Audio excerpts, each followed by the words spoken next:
Aha, I think we're set up. We were supposed to be going live on Solargy, but that's not happening. So what I've decided to do is I'll do it on my live stream and we'll go from there. So just bear with me for a few moments, please, while I just see if we've gone live on my page. There we are. Oh, you handsome devil. So comments will appear here. I'm not altogether sure whether I'll be able to answer any of the comments, but I'll do the best I can. And hello, everybody. I hope you're all doing well in these rather interesting, often confusing and very turbulent times. Isn't everything's changing from one second to the next? And it's hard to know what's coming up next. Yo, Denise, nice to see you, love. So the plan tonight is this is the IAM approach to health and well-being. This is the 8th session that I've done. And what we do is we do them on the Solargy network. And every 4th one, I think, goes out to the general public as well. Other than that, they're on the Solargy network, and you just need to be a member to access them, really. So that's that. And so what we're going to talk about today is I'm going to talk about spirituality in action, and I'm going to talk about really my personal lived experience about going through hell, really, and coming out of the other end. And not to bore you too much, because many of you have heard about my story, but it's one of born a highly sensitive child, welded to my mother's leg for 38 years of my life, completely unable to make my own mind up, except when I drank alcohol. And it transformed me, it changed me into the person that I thought I wanted to be. It released all sorts of energy in me, and it made me see the world in a different way. And I can see that during that process, what happened to me was, as the drink got hold of me, I had a fairly successful first part of my career as a biomedical scientist. But as the stress increased and the anxiety and the depressions increased, I needed more and more alcohol.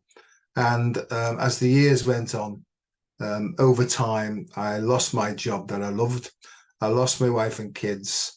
I lost my driving license. I lost everything, really. I lost my home, ended up homeless. And in the end, I made several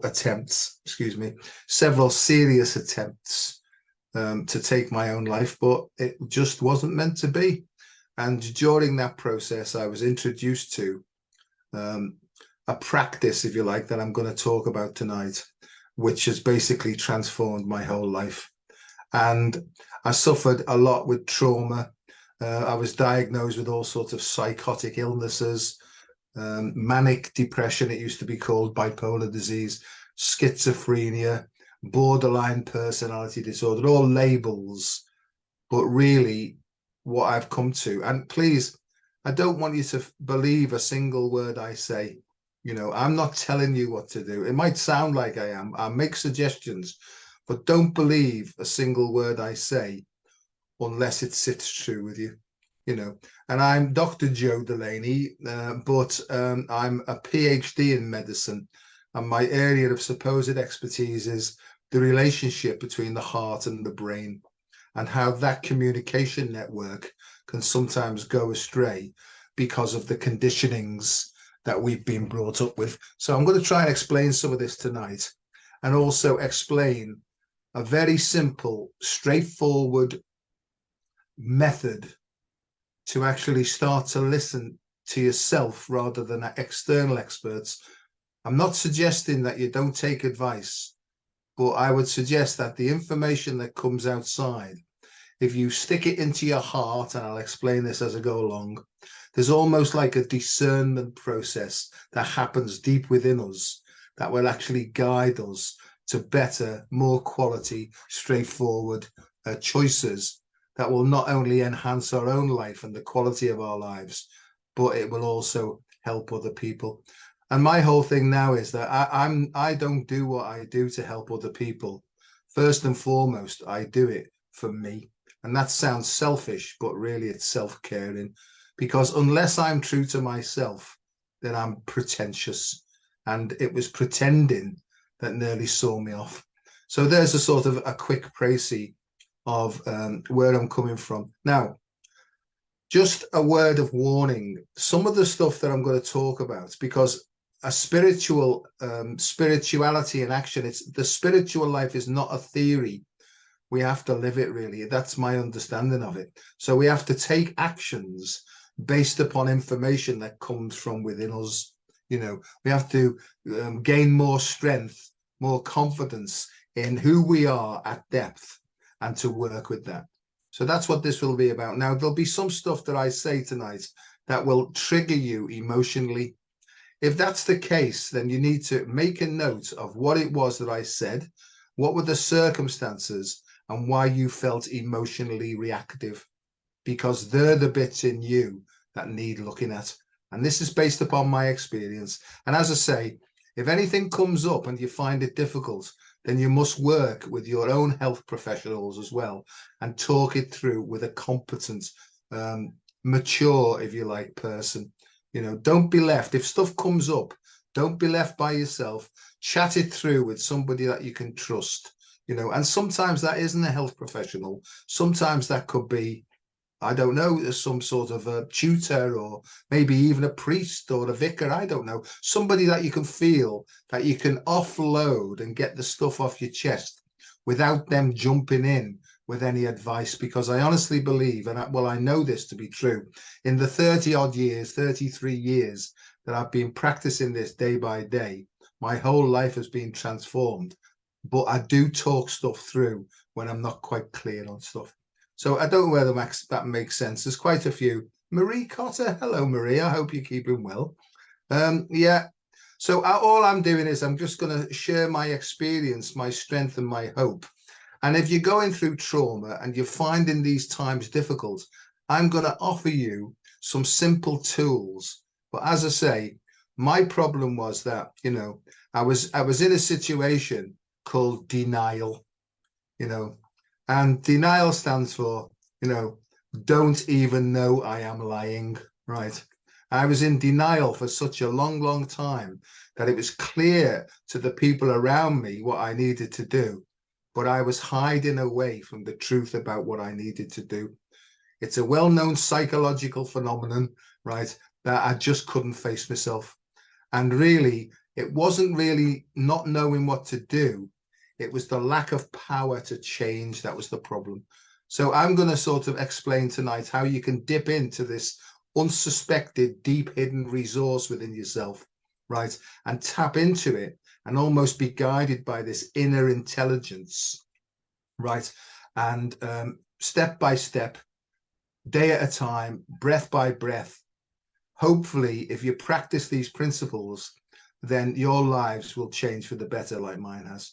I feel like a priest here. This is, by the way, this is nothing to do with religion at all. This is to do with energy and subtle energetics, really. It's more inclined towards science and quantum science than anything else, because I'm not a religious person. I can see where religion has its good points, but I don't sort of resonate with most of the religions on the planet. So I hope that's made some sort of sense. Michelle's just saying she gets stuff off her chest by making videos of herself. See, my mind is still, it needs clearing out.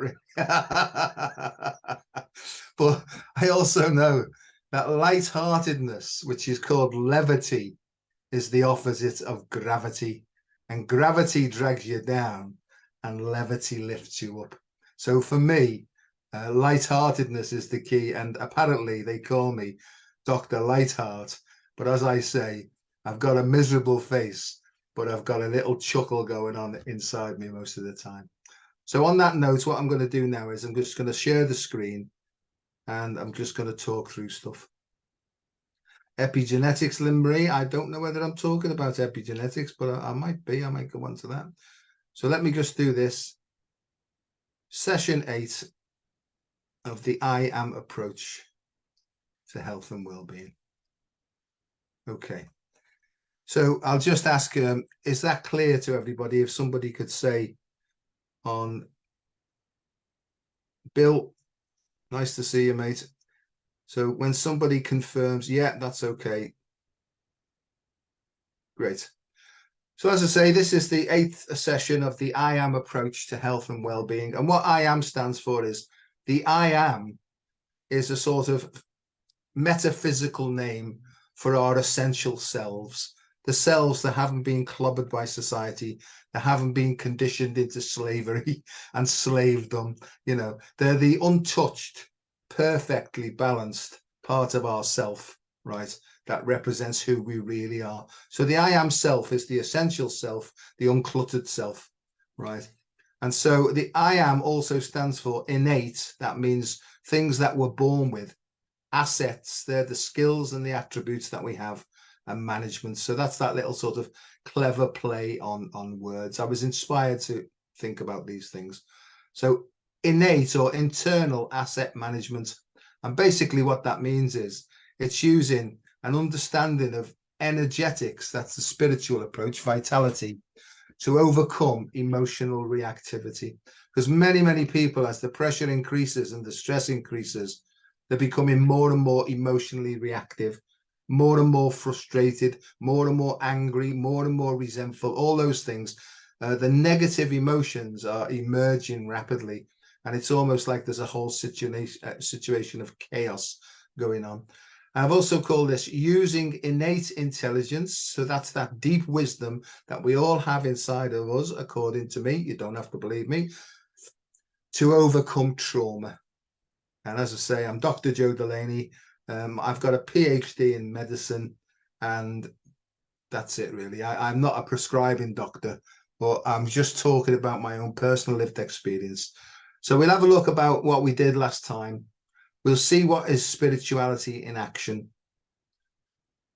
We'll talk about what is innate intelligence, trauma, definitions of trauma and different sorts of trauma. And we'll talk about the ego. What is the ego and what does an ego do when it's under threat? We'll look at post-traumatic stress disorder and complex post-traumatic stress disorder. And I'll talk about some methods to improve our trauma responses. And then we'll conclude and see how we get on with that. So the intention is, just let me have a look at my watch. It's 7:15 now. This is what we're really going to be talking about. It's people move, right? Our essential selves are healthy, they're balanced, they're happy, they're joyful, they're full of vitality, and they're enthusiastic. That's my definition of healthiness. But what we do is, as we sort of subjected to the pressures of life, we start to fall down this slippery slope, and we start to just cope with life, really. And as the pressure increases, like it is at the moment across the planet, people start to struggle, and they get into all sorts of mental and emotional and psychological difficulties, which causes them to act in less than healthy behaviors, right? Comfort-seeking behaviors, relief-seeking behaviors, and all sorts of different things. And this is where I was for years. I was struggling, pretending to be succeeding, and I wasn't. I was lying to myself. This is denial. And then I fell right down to the bottom of the rung here, right? And I was unwell for a long time. I was actually I was in a psychiatric hospital. I think I've been in a psychiatric hospital 6 times. I don't think I'm going back there, but you know, who knows what's happening. Tamara, hello, my love. Nice to see you. So this is it, really. This is about stress and pressure, but this is about trauma, really. And during the course of my drinking, I went through lots and lots of different things. Not only did I lose everything, but I was beaten up. I had my nose broken, my ribs broken. I was basically the local drunk, and I was often picked on by people and all sorts of things like that. So it was unpleasant. And to be quite honest with you, looking back, I can't really identify with who that person was, you know, because I was afraid all the time.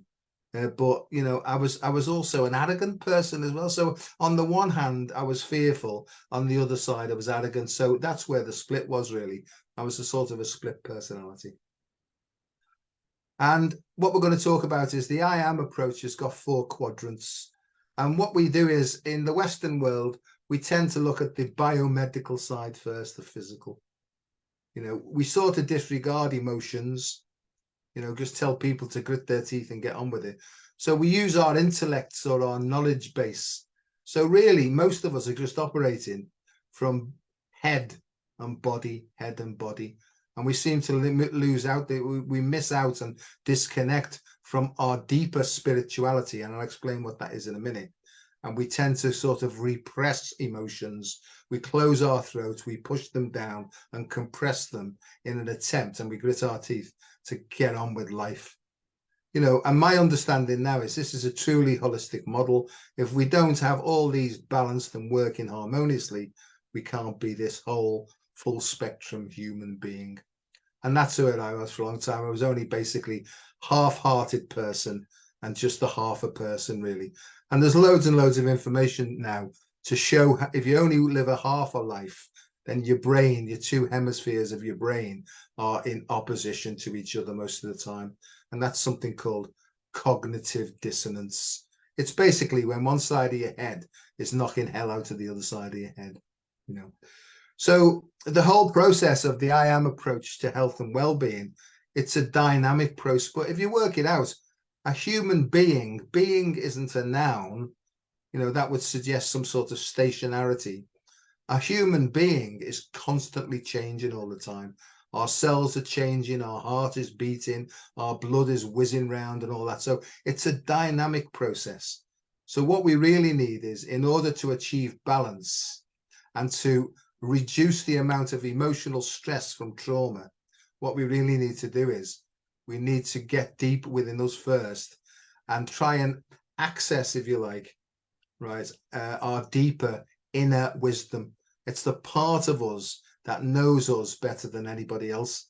But most of us, like myself, were so detached and so sort of looking outwards for answers, right, that I didn't realize that I could turn my eyes the other way around and search and sink deeper and start to feel the sort of answers that were emerging. So I know now that the answers that I'm looking for aren't in here. They're actually in here. And some of you may think that that's woo-woo. That's all right if you think that. That's what I used to think. But as I got into the realms of deeper psychology, like psychodynamic theory and stuff like that, it all started to make sense. So what actually happens is, in this approach, in a spiritual way of life, we go first and foremost with our intuition and not our intellect. And as we go on, I'll explain this more and more. Our intuition then will, through our feelings, it will guide us through our feelings first and foremost. Then our feeling state will actually guide our thinking. And then our thinking then will show us what actions we need to take in the physical. So this is the other way around, really. Rather than starting off with the physical body, we actually work from deeper and more mindful and a more meditative, if you like, approach to life. Don't worry, I thought, when I first heard all this, I thought, what a load of old baloney, But somebody said to me, when you used it last time or tried it, how was it for you? I said, I've never done it before. And he basically told me, he said, look, don't knock it, mate, until you've tried it. Why don't you give it a fair trial, right? Because this has helped millions and millions of people, and it'll help you if you just pay attention and just put aside all your judgments for a moment and open your mind. And what I found is I was a very broad-minded individual, but closed. And I think you can be broad-minded and be quite sort of knowledgeable about lots of stuff, but completely and utterly blocked from listening to any new information. So that's where I was. I was broad-minded and basically a knowledgeable idiot. So that's what we're looking for, really. I'm going to talk about techniques now. If you've tried absolutely everything and you're desperate and your life's a misery, right, and you've tried all the psychological approaches, you've tried running yourself into the ground to make yourself feel better and all that sort of stuff, my understanding is that if you don't actually go into the heart of it first and foremost, you'll just keep revolving in the same old Groundhog Day. But what we're looking for now is some techniques that can help this dynamic flow of energy through our bodies so that we can become balanced, centered, and grounded. So that's what we're looking at last time. And now this time is, what is spirituality and what are we going on about this innate intelligence? So as you know, innate means something that you're born with. You don't have to learn it. It's naturally within you. It's hardwired within you. So it's the pursuit. Spirituality is the pursuit of meaning, purpose, and fulfillment. And fulfillment means, the Latin for that is, it comes from satisfaction, to be made full. And what I found was that this big hole in my soul, I was trying to fill it with all sorts of material things, with relationships, with cars, with houses, and all that sort of business. And really, it was a spiritual it was a spiritual hole in my soul. You know, I'll explain it as I go on, don't worry. So often through practices such as mindfulness, which I do all the time now, meditation and self-reflection, because I thought I knew about me. I knew lots and lots about who was doing what with who and all that, you know, all the external stuff. But about me, I didn't have a clue. And I really needed to get to the point of taking my own life and dying, or if you like, the point of suicide.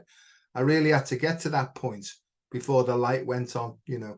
And something happened to me. I can't explain it. Some people might call it an epiphany moment or whatever. But I just got a light. A light went on within me to say, Joe, you know, you might know a lot about biomedical sciences and hematology and biochemistry and all that, but do you know who you are, right? And that's when the journey towards my recovery started to happen, you know. And this spirituality here can be linked to innate intelligence because it involves internal wisdom, not knowledge. This is wisdom that comes from intuition, and it's the intuition that guides one's search for meaning of life. Right, and that's what's happened to me. It's directly related to Maslow's hierarchy of needs. I'll say that again. It's directly related to Maslow's journey towards self-actualization. So I'm not making this up. There are not only psychological correlates to this, but there's also physiological aspects as well.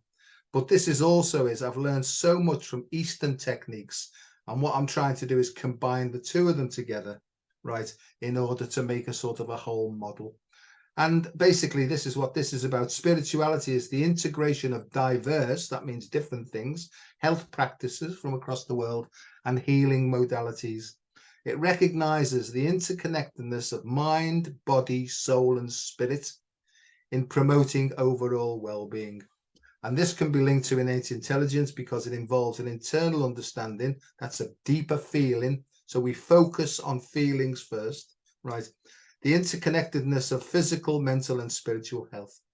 It also reflects an internal understanding of the world beyond what is observable and measurable. And in the field I worked in as a senior research fellow in medicine, all they wanted really was the direct physical evidence of does it work and what's guiding the process. And I can see now that that's just the end manifestation or the materialization of what's actually going on in consciousness itself. So this is about mind. Mind is the place where our consciousness comes to decisions and processes information. And then what comes to our body then impacts upon our life, if you like, in this three-dimensional world that we live in.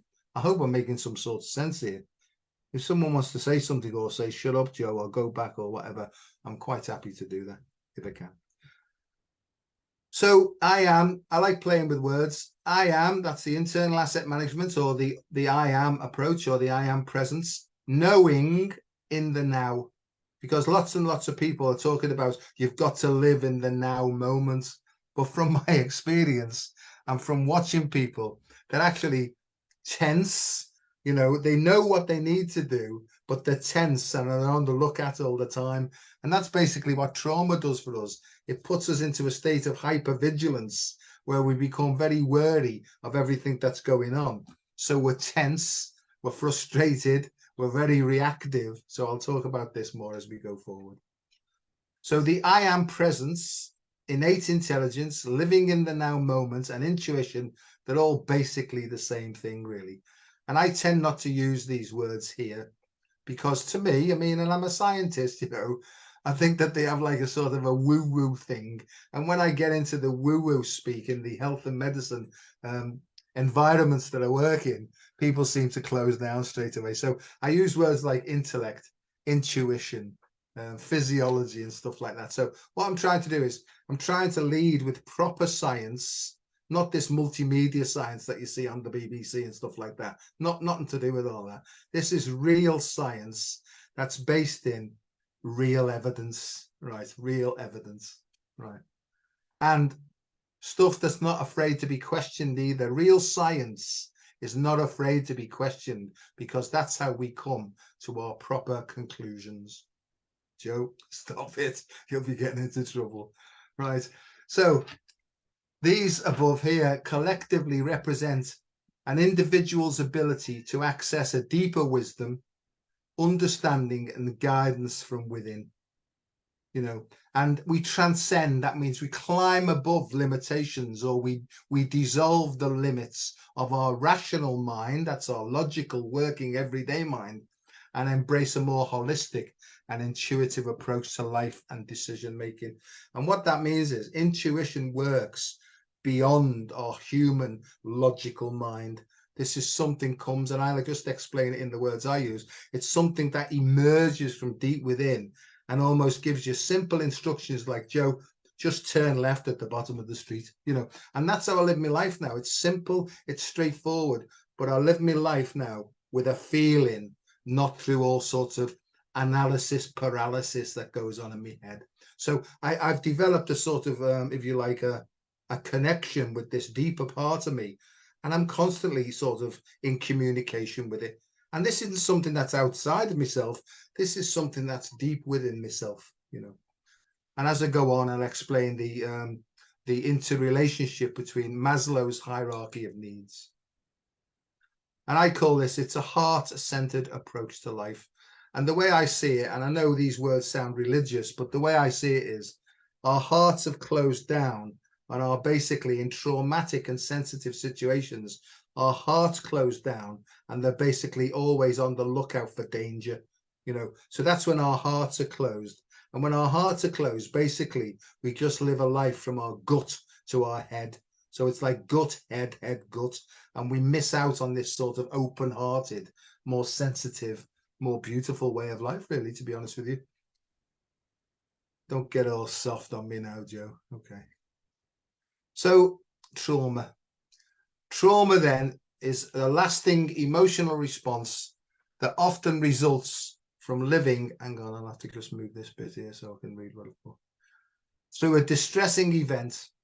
Experience a traumatic event can harm a person's sense of safety, sense of self, and their ability to regulate emotions and successfully navigate relationships. Now, I just want you to sit for a second and say, is that me?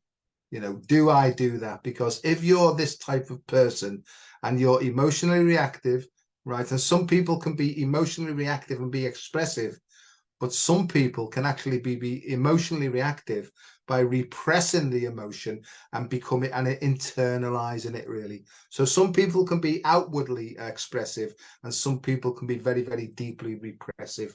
And this lack of flow of this dynamic energy, I believe that's what causes this ill at ease, which is basically dis-ease, which causes all sorts of cellular problems and leads to all sorts of different things. But that's just my view of things. Post-traumatic stress disorder is an anxiety disorder. I'll talk about anxiety in a minute because I've discovered something interesting about anxiety. It's caused by a very stressful, frightening or distressing event or events. Someone with PTSD often relives the traumatic event through nightmares and flashbacks and may experience feelings of isolation, irritability, and guilt. They may also have problems sleeping, such as insomnia, and find concentrating difficult. These symptoms are often severe and persistent enough to have a significant impact on the person's day-to-day life. This is who I was. This is where I was for a long, long time. I was, for various reasons that happened in my youth, I was hyper vigilant. That means I was always on the lookout. I was almost like psychic in that I sort of developed almost like an extrasensory perception. And all I see was I became very, very sensitive in all my senses to try and protect myself from any further abuse or further harm and stuff like that. So I was always on the lookout, and I had what's called a chronic inability to relax. I couldn't sit down with myself for more than about 10 seconds. I had to be up doing stuff all the time. You know, they thought I had ADHD or ADD and all these different sort of things. But what I had really is I had oversensitive protection and defense mechanisms. You know, so that's where I was for a long, long time. So that's PTSD. I'm not going to go into all the details of things that happen, but just the basic principles. So complex PTSD, right? It's a different condition slightly. People with complex PTSD can have all of the above here. But what this is it's normally associated with a condition that some individuals have who get repeatedly experienced trauma over time. And this can happen. It's worse if it happens in the very, very early formative years, where the situation that there is because of actually severe neglect or various forms of abuse. When these things happen chronically, I call it complex and chronic go together, where they happen over a long period of time, and the individual develops more coping skills and strategies, which cause them again to be on the lookout. So they feel that they're in a terrifying world all the time, and it's very, very difficult then for them to form relationships, significant relationships, and to be able to let go and to experience true sort of intimacy. And I'm going to talk about intimacy, because intimacy really is the ability to let go of your ego's defenses and to almost like merge into a relationship with somebody else, right? So that's what, in my understanding, what true intimacy is. And so complex PTSD or chronic PTSD can cause similar symptoms to the above, but it may not develop until years after the events. And sometimes a trigger event that would cause ordinary PTSD can bring up the symptoms and the repressed emotions from the complex situation. Now, somebody said to me once, and I didn't want to hear it, and they said to me, "Joe, you're only as sick as your secrets." And I said, "What do you mean by that?" And he said, basically, when people are in a situation of denial, they've taken all the hurtful things, they've taken all the things that they feel guilty about, the things that they've done that they're not very happy about. They take all these situations of abuse and they try and compartmentalize them. They try and put them into like a compartment, and they shove them deep in their psyche, you know. And then this thing then takes on a life of its own. Now, this could be called the shadow self, but it's a compressed compartment of repressed emotions, guilt feelings, anger, resentment, remorse. The whole lot, the whole negative emotion is pushed into the deep recesses of the mind. But somebody else also said to me, and it's almost like it's buried alive. It's always on the lookout. And this is what happens. People who've experienced trauma, whether it be an acute episode, like our veterans sometimes do that, right? They have an acute episode and they've pushed it down and they try and dissociate from it, But what actually happens is they try and get on with their life, but it's pushed away, and it's very subtly always trying to eke out. And what it actually does is, because it's super sensitive and it's very defensive, it comes out in behaviors. Now, let me try and explain this again, and it's difficult. Ordinary, normal, everyday experiences like noises or smells or the touch or the taste, in oversensitive people, right, who feel that their ego is being threatened, they become very reactive. They become very frustrated. They can say, "Get out of my face," and they become very defensive, or they can be very repressive as well. They can go quiet. They might just be like a watcher, right? So these people are basically supremely sensitive, on the lookout, and they find a total inability to let go and to be relaxed in their own skin until they discover things like alcohol and drugs and sex, because sex can be a thing where the whole act of sex and the release of sex, it can bring such a feeling of power and freedom that people can become addicted to that feeling.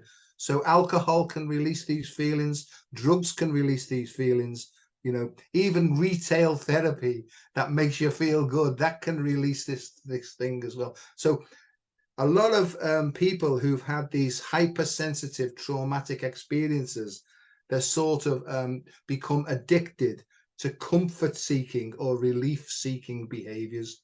One of them is, and very, very common, and I'm absolutely convinced that this epidemic of type 2 diabetes, right, that's actually sweeping across the globe, I think it's got more to do with emotional intelligence rather than what we're eating and all the sugars and stuff like that. Because I think that this shadow part of us is always looking for some sort of a comfort.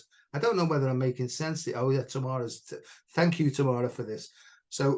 So anything like that at all that gives you a feeling of comfort or it takes you away from this, you can become addicted to it. And that's what I've learned, that my alcoholism really was treating this disturbed part of me. And really the only way to get shut of it was, I'll explain in a second, was a different way, because I was on all sorts of medications for stress and anxiety. I was diagnosed, as I say, with all sorts of psychotic episodes and things. But really what it was is that I didn't have the courage and the understanding to basically turn around and face what was hiding in me. And some people call this working with the inner child, call it what you like. But I had to get to such a stage where the only way to go forward, right, was to go in, not out. They say that the only way to get out, right, is to go in. And that's what I've done, and I'll explain how I've done that. So what is an ego threat? Well, first of all, an ego is this is just my way of explaining this. And people say, oh, you've got to destroy the ego. No, not in the way I look at it. We've got to normalize the ego. I think we're all born with a set of instincts, which I'll talk about in a second. And when they're balanced, that will be said when our instincts are all working in harmony with one another, which I'll explain in a sec. When they're working in harmony, we feel open, we feel flowing, we feel creative, we feel joy, the joy of living. We can stand up for ourselves when we need to, or we can back off. We can have sex when we feel like it, or we can say no, right? We can be in a big crowd if we want to, or we can be alone. If we can do those things and we can take them or leave them, then we're in full control and regulation of our choices. Then we're living a conscious and purposeful life. However, if we've got this part of us here, this shadow self that's always on the lookout, basically all these instincts are in competition with one another, causes us emotional disturbance, stress, anxiety, depression, tension, and we can feel knackered all the time. So I'm going to explain this, if I can, in a second. So an ego threat refers to a situation or an event that challenges or undermines an individual's self-esteem, self-worth, or perception of competence. It can evoke emotional responses or reactions, really, I'd say, and defensive mechanisms as individuals strive to protect their self-image. Now, I might as well do it here. What people will do then is, in order to save face, they maybe go to the doctors. They maybe go and talk it out with a counselor, all to remain and to save face and to keep their self-image. A spiritual approach, right, is basically an approach that dissolves your self-image, because in actual fact, from deeper psychological processes, this is self-image here is what's called your personality. And your personality, from the Greek apparently, persona means mask. So a spiritual way of life actually helps you step by step to unmask and deprogram yourself, right? But you have to get to a state of pretty much desperation before you look at this. It's sort of like the final solution. but it's not as horrendous as it seems. You just think that it is when you're trying to hide and when you're in a state of denial. So this is really about dissolving the ego's over defensiveness in order to be restored back to a balanced ego state. Now, that's the way I explain it. I look at it that way. It's what I've come to. I'm happy in my where I've come to with that, really.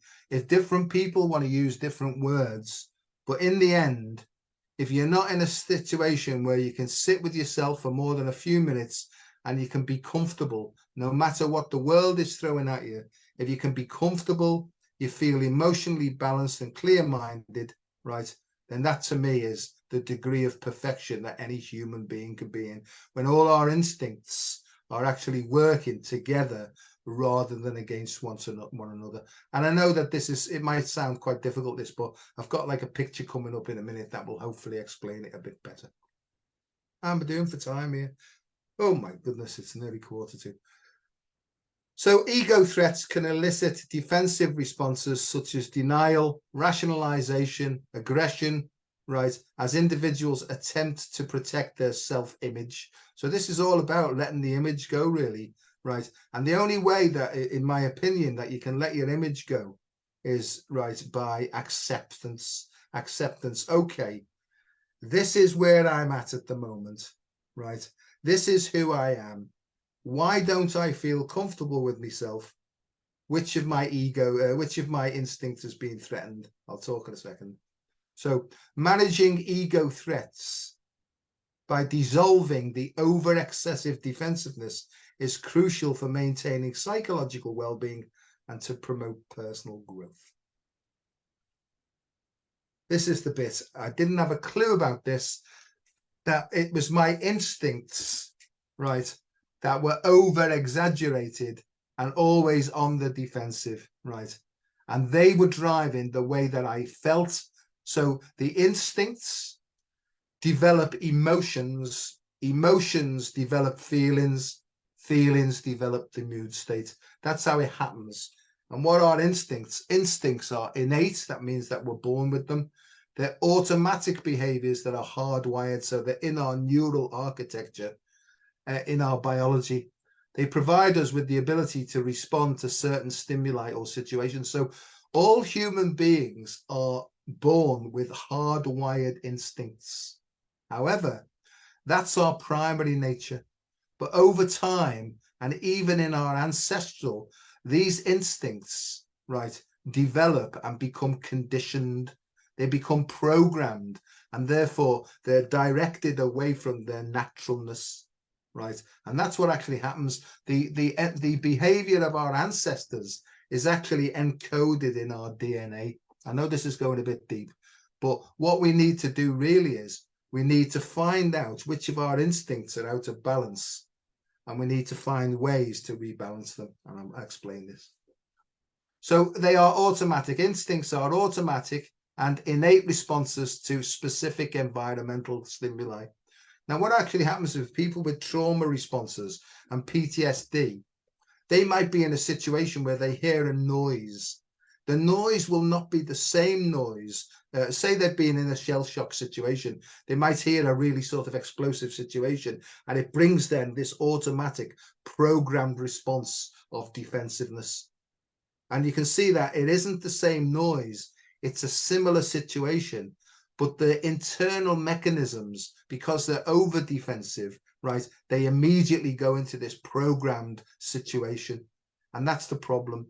And in order to overcome that, we have to sort of go through the situation gently over and over, use certain breathing techniques and open-hearted techniques until we get back to a balance. So, I mean, this is a sort of introduction, really. Instincts don't require conscious thought. That means we don't go, oh, look, there's that noise. That reminds me of this and all that. Because as soon as we hear the noise, boom, it's straight in. We might see somebody who abused us as a child, or somebody that looks similar to them, wearing the same suit, wearing the same clothes, you know. So we make a decision based upon pattern matching, but it's not the same. It's only a similar situation. And if we could start to understand that every time we get that ego threat grip, that it's not the same as it was before, it's similar, and it's trying to highlight how we've over-programmed our defensiveness. I don't know whether I'm making sense here, but I have to look back at this and see if I've made any sense. So the idea would be is every time we get a grip and we feel disturbed, when we feel the emotional reaction, rather than diving forward, we can breathe, we can drop into mindfulness, and we can create some space where our conscious mind can come in to say, what do I really need to do here? Okay. But at first it's difficult because we can justify. I don't like going down to the shops because of this. I don't want to go in that crowd because of this. And that really limits our sort of life experiences. When we can't do these things because of this over defensive reactive behavior, then our life is limited. And that's where I was, you know, and I didn't get to this marvelous balanced state overnight. It's taken many, many years of practice, of breathing, of mindfulness, of letting go, and of acceptance to get to this state. And I can honestly say, sitting here tonight, I feel open, I feel flowing, I feel okay about myself. There's lots of things that can be improved. I'm working on those slowly but surely. Am I bothered? Am I bothered? Not in the slightest. I feel very comfortable in my own skin. I can sit if I need to for an hour, just in total silence, and just be sort of dissolved in this universal peace. So I can do that. But as I say, it takes practice to let go. And if I was going to say anything, this is about, you don't have to get hold of any more information. We just have to start letting go of the defenses that we've created, even from an early age. Okay. So instincts, you know, they serve as survival mechanisms, but, you know, when we're in a situation that's not a situation that's a real threat, and we're in survival mode, then our life is severely limited, really. And, you know, in order to get the courage and the power, we need to go through come out of the head, because this is where all the patterns are, and get into the heart, because really that's where the solution is.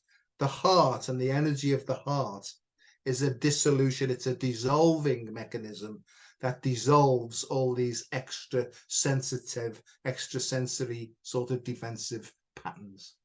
And it helps us to navigate the environment and respond to threats in a much more balanced and calm way.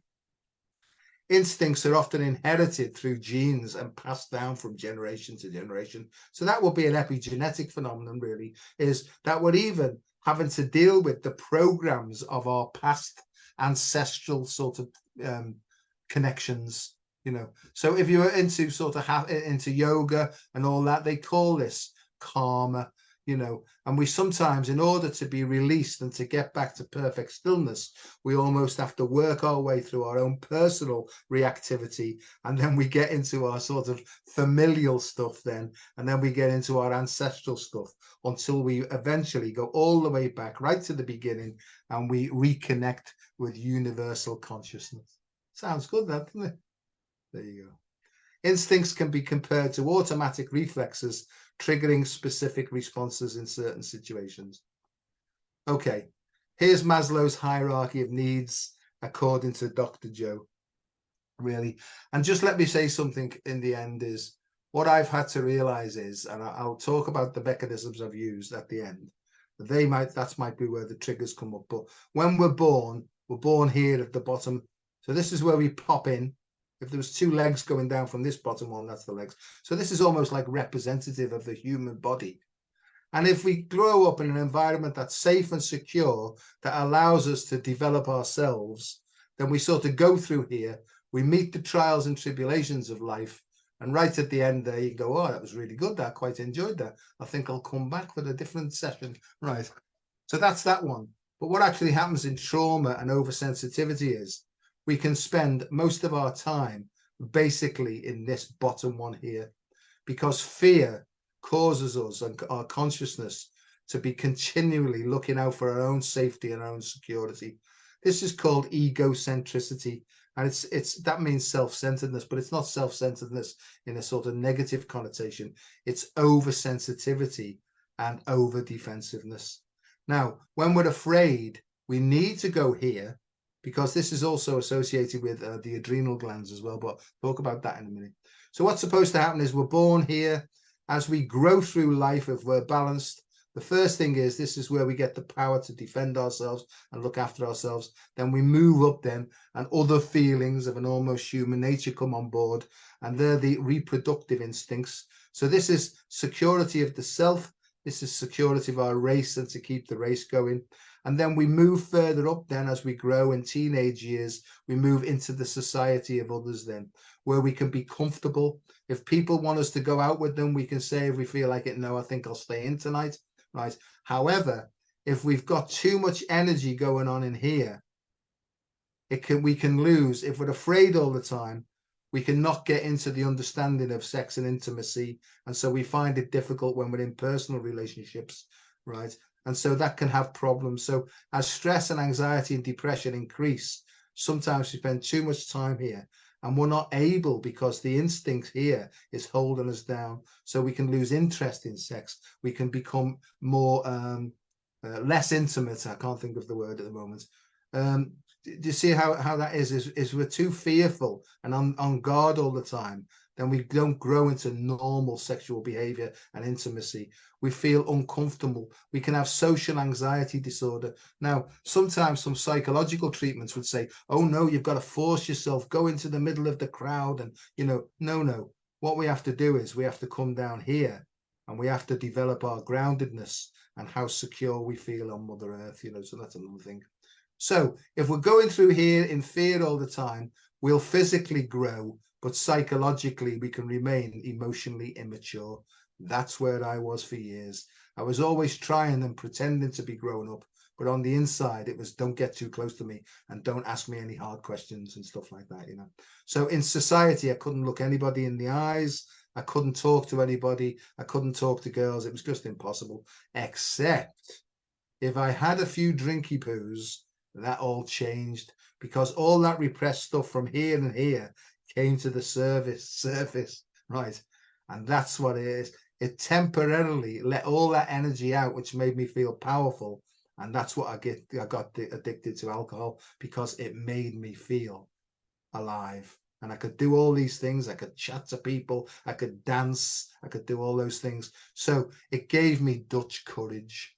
But when I didn't have it, my self-esteem and my self-worth went down because I was doing all sorts of stuff here with alcohol-induced stuff. I felt guilty. I was filled with remorse. I was afraid because I couldn't remember what I was doing, all that sort of stuff, So this is the thing that happens, if we can't do these things naturally and we're doing it with drugs and all sorts of different things, then the idea would be is to go back to nature, to go right back here and starting almost like doing an inventory of why can't I do this, And I think that this was the start of me starting to grow. And when I say grow up, I don't mean in that responsible sort of way. I just mean become more comfortable with my emotional state in all these different things here. And what's actually happening is it's almost across the planet now that people are being forced to look at themselves, to help to get themselves back in touch with who they really are. And that's what actually happened to me is through various systems, I got in touch basically with who I essentially am. And then my ordinary, this empowerment started to happen. I started to realize that one of my biggest problems was I was a gross people pleaser. If people asked me for favors, I would say yes before even knowing what they wanted really, because what will they think of me if I say no? You see what I mean? So I didn't have the ability to say no to people. And then I felt bad about myself. So people used to say to me, you've got loads of qualifications. Why, you should be happy. You should be this, that, and the other. I've got loads of qualifications, but did it do anything for my self-worth? Not at all, really. It didn't touch my emotions at all. Anyway, to cut a long story short, because time's getting on, I started to realize that I had to look inside. I started to have to get honest with myself. And I had to do a few other things which really sort of let me off the hook in lots of different ways. I started to look after myself first and foremost.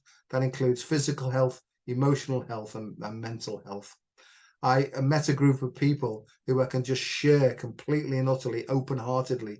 They don't give me advice because what they believe is that if I keep talking long enough, believe it or not, I'll come to my own solutions as long as my heart's open and flowing.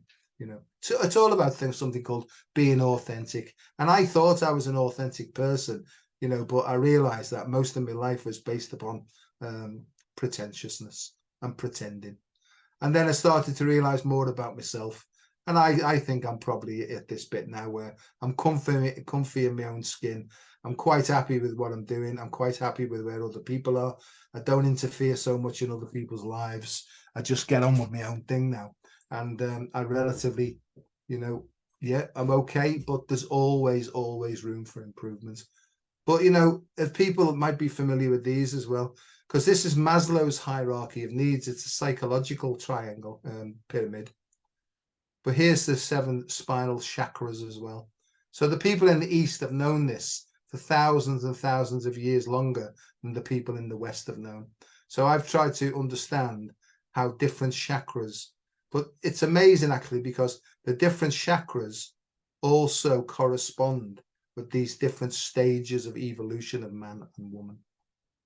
So we got here the root chakra, that's associated with standing on your own 2 feet, and also can you protect yourself as well. So that's your adrenal glands. The sacral chakra here is creativity, but it's also intimacy as well. So this is sex. This is where sex comes in. This is where gender comes in as well. And there's often a big mismatch here, because people can feel they can be physically one sort of sex, but in their psychology they can feel like a different gender, you know. So that's what's going on across the planet at the moment as well. Society as well, lots of people suffer from social anxiety disorder and can't be in groups because they feel that they threatened in groups as well.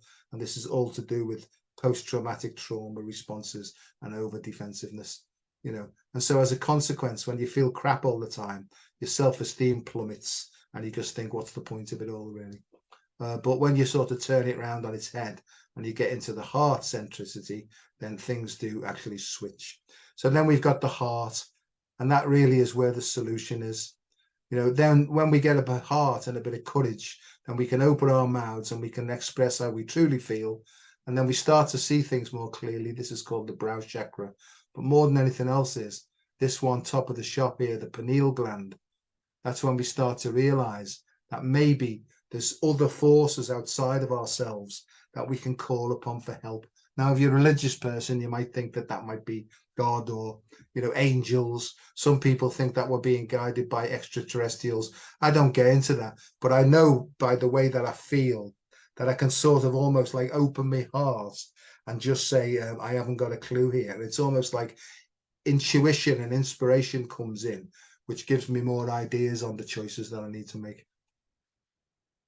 So this is it really. I call this the inverted triangles. We go up here, we get to a situation where we come to rock bottom, and rather than looking outside for answers, we realize that other people have done it before.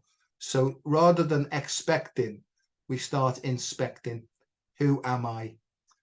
What are my gifts? What am I really good at, and what am I not so good at? And to start with the IAM approach, assets, is to work with and play with your strengths.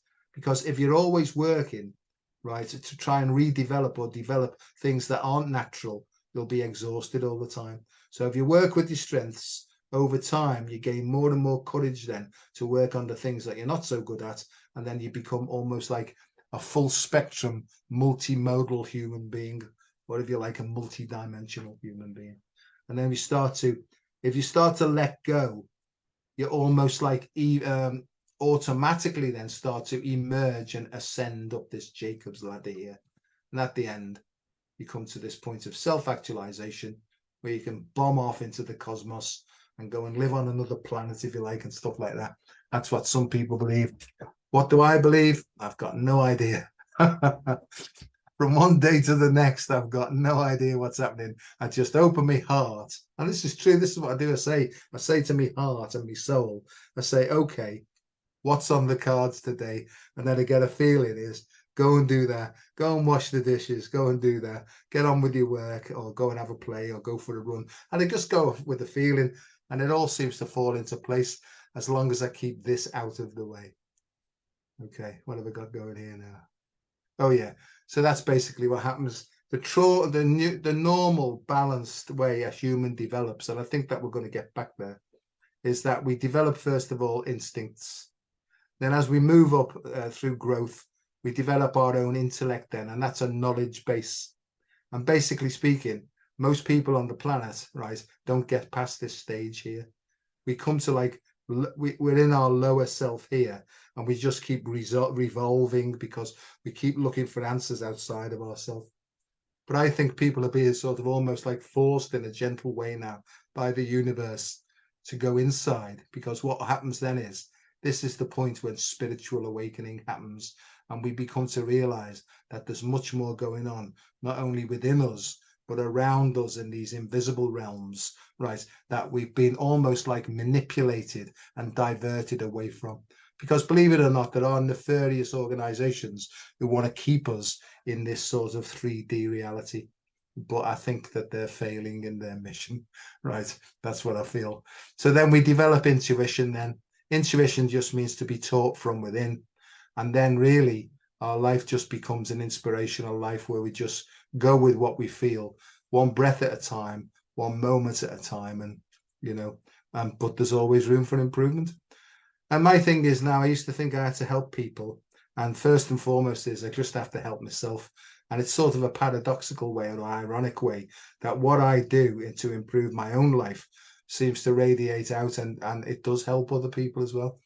And so that's what I'm doing. I'm sharing my experience, my strength and my hope with others, and try to show them techniques. I'm not going to have time really to show you some of the techniques, other than I will talk about them. Oh yeah, that's basically what's going on, that most of our processing goes on below the level of our consciousness. So that's where all the motivation to make choices comes from. That's maybe time. That's another time, that one. Let me just come out of this. I thought I knew about myself, didn't have a clue. Still find out more and more all the time. So I'll stop the share. It's gone time now, and really I'll just tell you two of the things that I didn't know that my power or energy was locked up in. I'm only as sick as my secrets, and I'd sort of compressed lots of stuff that I was hiding away from, right? What I learned was that if I made a list of all person that I'd harmed and became willing to make amends to them, so what I had to do is, and this was a process that I went through actually in Alcoholics Anonymous called the 12 Steps of Recovery. And there's lots of recovery programs that are based on this. And I believe it saved my life, and it's put me in touch with my true essential self, right? And that's how it's helped me. So I made a list of all persons I'd harmed from as far back as I can remember. And then I made a conscious effort then to go and seek them out, except if they were old girlfriends and stuff like that, because you have to do it in a mature way. And I just basically, people had harmed, I met them, or I was almost like guided to meet them, and I said, look, I can see the error of my ways now, and I'm so sorry. And he just said to me, most of them said, Joe, you were an absolutely lovely person, except when you were drunk, because you were a pain in the arse, right? And most of the time you were harmless, but every now and then you just went too far.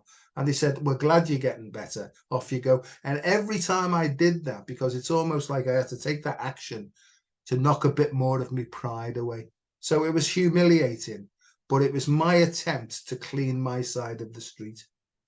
And then when I did that and then, there's nobody in the world that I'm afraid to meet anymore. I made the list. I've gone back, I've said sorry, and, and all that sort of business. But then I had to make a list of persons that had harmed me. And that was hard. And my sponsor who guided me said, I said to him, well, what do I do with this list? He said, you basically, Joe, you have to forgive all these people now. And I went, I'm not doing that, And he said, no, hang on. You might have the wrong end of the stick here. Forgiveness probably isn't what you think it is. You're not condoning what's been done, right? You're not forgiving that part of it and all that. What you're doing is, when you forgive somebody, you take the hook out of yourself. Right, because every time I used to think of certain people, I would get the emotional reaction. And my sponsor said to me, he said, Joe, they probably forgot about you years ago. You know, you're the victim now of the way you're processing this information. And once I started to see it, forgiveness meant something completely different. So if I get a tug now and I get something that reminds me of the past, you know, and is resent to me, that's what a resentment is, right?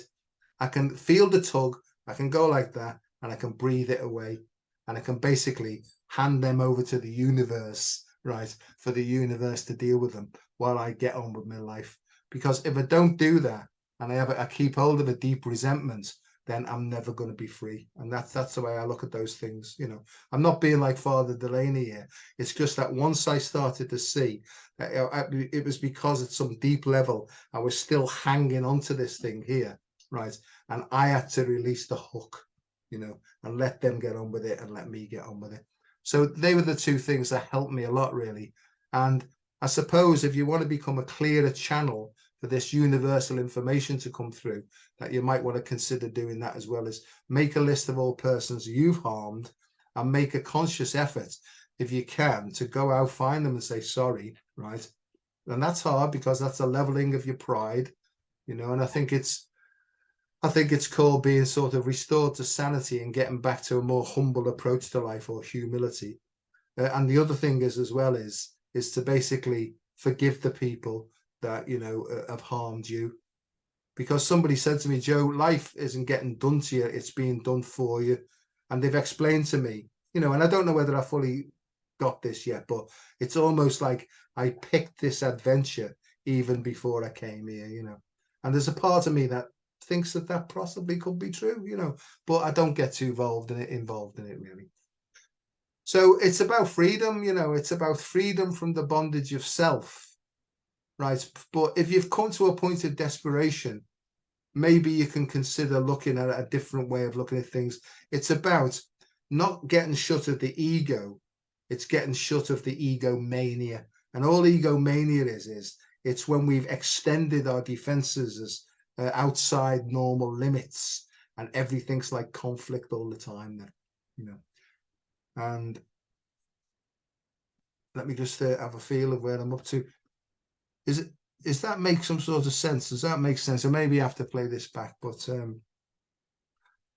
just let me try and recap in my mind then. So trauma is basically when we've got post-traumatic stress disorder, or even complex, it's because there's maybe shadow characteristics that are afraid to be looked at. And I can understand that.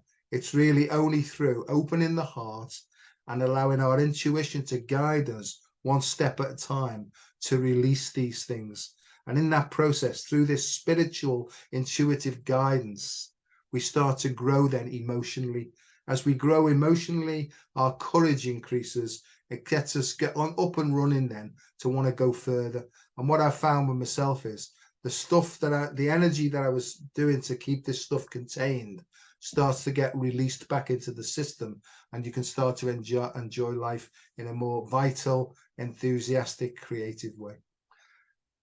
So there you go. I'm knackered now. I'm not really. I'm just sort of like, can't think of anything else to say. So I hope you've got something from that. Yeah, I can't think of anything else. I'm going to love you and leave you, and may the force be with you. Oh, by the way, I'm on tomorrow night with me mate from Oslo, right? Kristin Van Besset, right? Her and I will be doing a bit of that light language stuff. So I've got into all sorts of things that I didn't even have a clue about before, but it all seems to be happening. And you know what? Because I don't care anymore, I'm just allowing it to come out and see what happens next. So on that note, lots of love to you all, and I hope that you find this useful. And if you don't, well, I've done my best. Bye-bye.